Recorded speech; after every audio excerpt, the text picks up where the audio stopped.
welcome back to the Maple Spirit Pulse Video Bites, where we do a quick dive into hot topics on Canadian religion, spirituality, and secularity.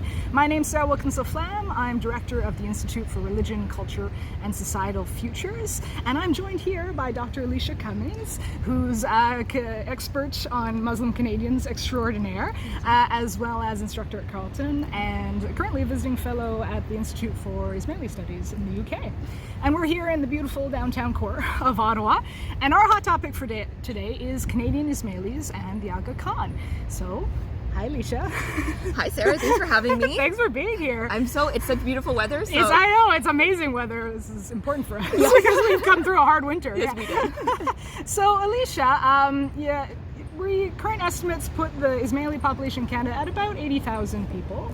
And earlier this year, in February 2025, Prince Shah Karim Al Husseini Aga Khan IV passed away. He had strong ties with Canada, right? So he was friends with the Trudeau family. He received honorary Canadian citizenship in 2009. He won the first Adrian Clarkson Prize for Global Citizenship in 2016. And he and his foundation set up the kind of first Islamic art gallery in Toronto. Yeah. As well as the Global Center for Pluralism.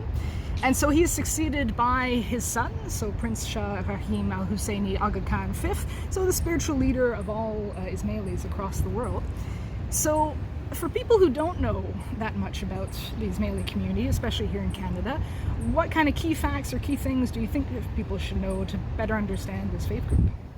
Yeah, well, first and foremost, the Ismaili community is led by a hereditary imam, which is the current present Shah Rahim Al Husseini Aga Khan V, who traces his lineage back to the Prophet Muhammad through his daughter's marriage to his daughter Fatima's marriage to Hazrat Ali, and the Husseini lineage of imams thereafter. So he's the 50th hereditary imam for the Ismaili community, and the imam's mandate is twofold. There is a spiritual dimension and there's also a worldly dimension. Okay. And the spiritual dimension is obviously spiritual well-being, spiritual growth, and then material well-being is the other. And we see material well-being being executed through various councils around the world, also his institutions, right. Like the Global Center for Pluralism. Right. And also the Aga Khan Development Network, which helps to alleviate poverty in different countries in Africa and Asia, primarily, but then in other places as well. Oh, and maybe it's also important to know that worldwide there's probably like 15 to 20 million Ismailis from different historical, cultural, and experiential backgrounds, which kind of shows that the community is very diverse. It's not a monolith, but they are united in the love and faith that they have in the Imam. Okay, very cool. And so here in Canada, there was a large wave of immigration of Ismailis, especially in the 70s, right? Yes. Yeah.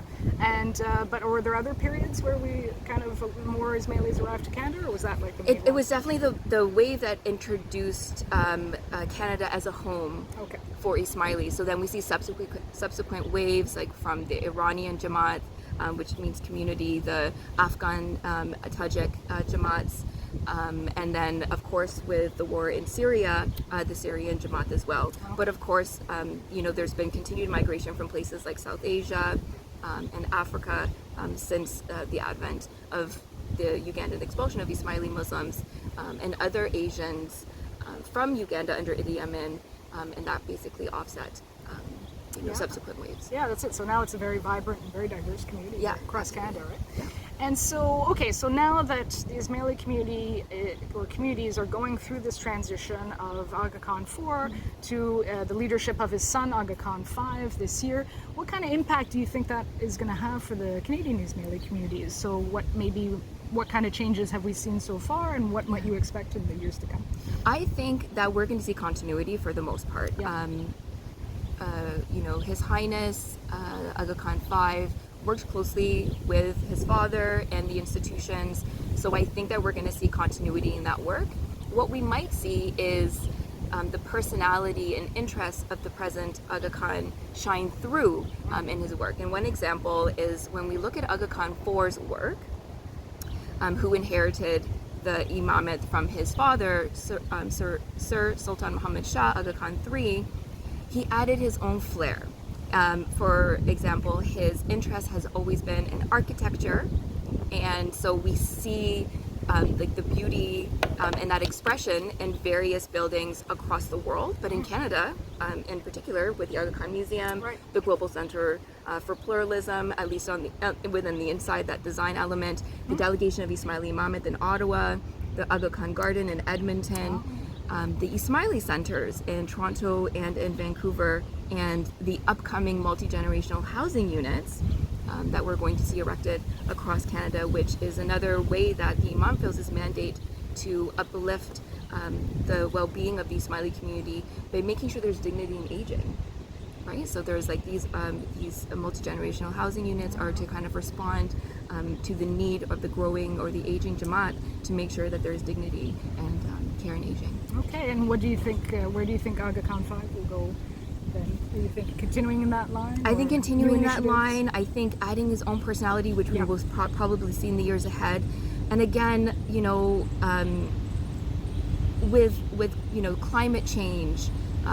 Is like that's an issue of everyone's time, and so there's words, there's insights that might be an area, at least through the work that's being done, especially in terms of disaster relief caused by climate change, and making sure that things are good there. And I think continuing to promote pluralism within his own community, within the wider Ummah, and within Canadian society and other societies at large.